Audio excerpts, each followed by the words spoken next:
Okay. ये दो communities के बीच में इश्यूज हैं। और वो वो शायद गवर्नमेंट इसको रिजॉल्व करेगी। बट इसमें कुछ बाहर की ताकतें भी काम कर रही ओके। हैं। जैसे कि आपका अभी जो हथियार आपका रिकवर हुआ है, वो एक एम अमेरिकन M4 कार्बाइन आपका हथियार है। और पहले भी हमने देखा है कि आपके जो M11 राइफल्स और इस टाइप के ग्रेनेड्स वगैरह आपको रिकवर है। और अब बीच में एक वीडियो भी आ रहा था, एक अमेरिकन ड्रोन्स की ट्रेनिंग दे रहा था इन लोगों को। तो जी। ये बहुत चीज बहुत क्लियर है। अब मणिपुर में और नॉर्थ ईस्ट में अनरेस्ट करने के लिए एक षड्यंत्र है, एक साजिश है, जिसमें हो सकता है अमेरिका का हाथ हो उसमें। जय हिंद दोस्तों, मेरे चैनल डिफेंस डिस्कशन में आप सभी का स्वागत है। दोस्तों, हाल ही में मणिपुर के बिष्णुपुर में असम राइफल पर अम्बुश किया गया। उस अम्बुश में हमारे एक सूबेदार साहब, एक जवान शहीद हो गए, 5 जवान घायल हुए।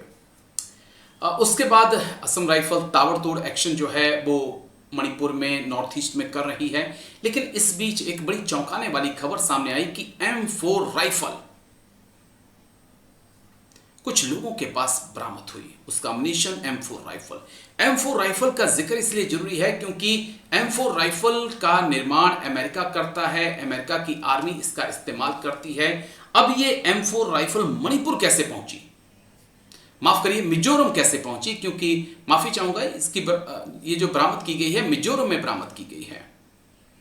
तो मिजोरम कैसे पहुंची और क्या इसके अंदर CIA का एक बड़ा खेल है, क्योंकि हाल ही में अमेरिकन आर्मी लगातार बांग्लादेश आर्मी के साथ सैन्य अभ्यास कर रही है। बांग्लादेश के अंदर बढ़ती अमेरिका की मौजूदगी इशारा तो कर रही है कुछ ना कुछ। और फिर हम कड़ियों को अगर पीछे जोड़ें तो वो क्रिश्चियन स्टेट की मांग या कुकी लैंड की जो बात थी वो सामने आ जाती है। और इस बीच एक तरफ प्रधानमंत्री का कहना है कि हालात ठीक हो रहे हैं, और दूसरी तरफ 48 घंटों के अंदर अंदर एक बड़ा हमला जो है मणिपुर में हो जाता है। तो सवाल तो हैं, हमने एक्सपर्ट से भी इसको लेकर बातचीत किया और समझने की कोशिश की कि क्या वाकई में ये जो मणिपुर में हो रहा है ये एक ट्रेलर है, आने वाले वक्त में नॉर्थ ईस्ट में हालात बिगड़ सकते हैं और CIA यहां पर चुपचाप एक बड़ा गेम प्लान कर रहा है। एक्सपर्ट ने जो कहा है वो बेहद चौंकाने वाला है, सुनिएगा आप लास्ट। सर जय Hind, major general Rajan Kochar sir, जय हिंद, बहुत बहुत शुक्रिया समय देने के लिए। Thank you sir. Jain Rajesh ji. Thank you sir, आपने समय दिया। दरअसल शुक्रवार को मणिपुर के बिष्णुपुर में एक अम्बुश होता है जिसमें 2 असम राइफल के जवान, जिनमें एक सूबेदार साहब, एक जवान जो है उनकी शहीद हो जाते हैं और 5 जवान घायल होते हैं। क्या जिस प्रकार के कयास हम लगा रहे थे कि नॉर्थ ईस्ट में इंसर्जेंसी जो है फिर से तेज हो सकती है, जिस प्रकार से बांग्लादेश के अंदर ISI की मौजूदगी और अमेरिकन आर्मी की मौजूदगी बढ़ रही थी, क्या हम इन कड़ियों को जोड़ सकते हैं जो मणिपुर में अब घटनाक्रम घट रहा है सब? राजेश जी, मैंने शुरू से एक्चुअली आपके प्रोग्राम में, बिकॉज आप ये इस मणिपुर का इशू जी। बहुत अच्छी तरीके से कवर करते हैं और आप कई सालों से कवर कर रहे हैं, जब से ये प्रॉब्लम है। 2 साल से हम इसको इशू में आपके साथ जुड़े हुए हैं। ये अब मणिपुर के जो मुद्दे हैं ये इंटरनल है। ओके। ये दो कम्युनिटीज के बीच में इश्यूज हैं। और वो वो शायद गवर्नमेंट इसको रिजॉल्व करेगी।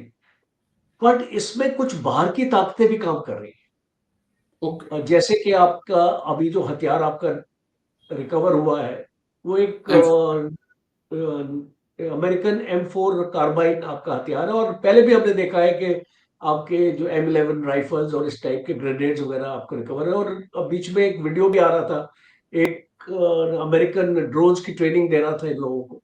तो जी। ये बहुत चीज बहुत क्लियर है। अब मणिपुर में और नॉर्थ ईस्ट में अनरेस्ट करने के लिए एक षड्यंत्र है, एक साजिश है, जिसमें हो सकता है अमेरिका का हाथ हो उसमें। बिकॉज जो फुटप्रिंट्स हमको नजर आते हैं, अ, वो फुटप्रिंट्स हमको अमेरिका की तरफ इशारा कर, जी बिकॉज जिस तरीके से, एक तो आप देखिए बॉर्डर मैनेजमेंट बहुत मुश्किल है मणिपुर में, और खास तौर पे पूरे नॉर्थ ईस्ट में 1643 किलोमीटर्स का बॉर्डर है, और मणिपुर का भी काफी लंबा बॉर्डर है, 400 किलोमीटर से ऊपर है। तो जब इस बॉर्डर को हमने फेंस नहीं किया है और ये पोरस है, लोग आते जाते रहते हैं, तो एक पॉसिबिलिटी रहती है कि हथियार भी बॉर्डर के थ्रू स्मगल होके आ सकते हैं। जी ड्रग्स और माफिया का नेक्सस तो है ही है वहां पे। आप जानते हैं कि दूसरी तरफ चिन नेशनल आर्मी है, और जी उसके साथ साथ अरकन आर्मी है। ये दोनों रेबल फोर्सेस हैं जो म्यांमार में काम कर रही हैं, और पूरा बॉर्डर को कंट्रोल कर रखा है रेबल्स ने। वहां पे मिलिट्री जनता का कोई कंट्रोल नहीं है बॉर्डर्स को। तो इस रेबल्स को आप ये भी जानते हैं कि अरकन आर्मी जो है वो यूनाइटेड स्टेट्स के इन्फ्लुएंस के अंदर काम करती है। तो जी ये बहुत सारी डायनेमिक्स है जो हमने हमने देखी। अरकन आर्मी का तो एक हेडक्वार्टर इस वॉशिंगटन में भी है। तो ओके जब हम ये चीजें देखते हैं, एक नेक्सस, ये पॉसिबिलिटी है, क्योंकि देखिए बांग्लादेश में अमेरिकन इन्वॉल्वमेंट साफ हो चुकी है।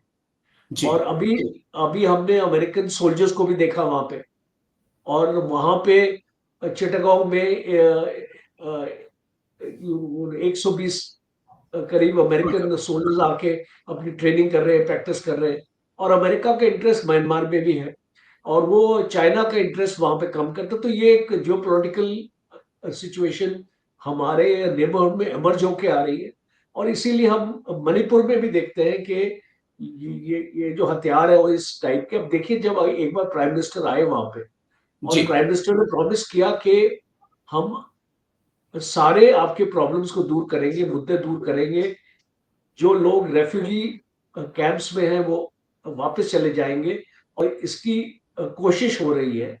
तो ये इंसिडेंट क्यों होना चाहिए? नहीं तो होना चाहिए बिल्कुल। इसकी वजह ये है कि कोई ताकतें अ, कोशिश कर रही है कि नॉर्मलसी मणिपुर में ना आए। ओके ताकतें लगी हुई है कि इस तरीके से आपके ऑपरेट करने के लिए कोई ना कोई इंसिडेंट हो जाए, जिससे लॉ एंड ऑर्डर की सिचुएशन और भड़क जाए, जी और सिचुएशन नॉर्मलसी की तरफ ना जाए। तो इसीलिए मुझे लगता है कि ये जो काम है, ये बाहर की ताकतें लगी हाँ हुई हैं और इस टाइप का जो इंसिडेंट है, और आई थिंक अभी कुछ अरेस्ट वगैरह भी हुए हैं, तो उससे और हमको तफ्तीश के बाद हमको पता चलेगा कि इसमें किसका हाथ हो सकता जी, बिल्कुल, लेकिन इंतज़ार रहेगा। लेकिन थैंक यू सर।